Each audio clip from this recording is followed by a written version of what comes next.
దేవుడు నిన్ను సృష్టించినప్పుడు తన పోలికను సృష్టించాడు. నువ్వు బహు విలువైన వాడివి. కానీ సైతాన్ ఏం చేశాడో తెలుసా? నిన్ను ఒక బ్రాందీ సీసాకి కొనేశాడండి. ఒక సిగరెట్ ప్యాకెట్కి నిన్ను కొనేశాడండి. ఈరోజు నువ్వు దేనికి నీ విలువైన జీవితాన్ని అమ్మేసుకున్నావో ఒక్కసారి ఆలోచించు.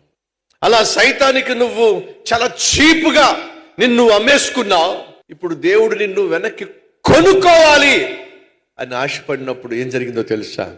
మీకు అర్థమయ్యేలా చెప్తున్నాను అంతే. సైతాన్ గారి దగ్గరకు వచ్చి, అతన్ని నేను సృష్టించుకున్నా, అతన్ని మళ్ళీ నాకు ఇచ్చేసేయి. సైతాన్ ఏం కోరాడు తెలుసా? నీ కుమారుణ్ణి నీ చేతికి అప్పగించేస్తా, నీ ప్రాణాన్ని నాకు అప్పగించు. దేవుడు ఏమన్నాడో తెలుసా? నా కుమార్తెను నా కుమారుణ్ణి ప్రాణంగా ప్రేమిస్తున్నాను కాబట్టి వాళ్ళను విడిపించుకోవడానికి నా ప్రాణాన్నైనా ఇచ్చేస్తా అని చెప్పి నీ కోసం నా కోసం తన ప్రాణాన్నే ఇచ్చేశాడండి.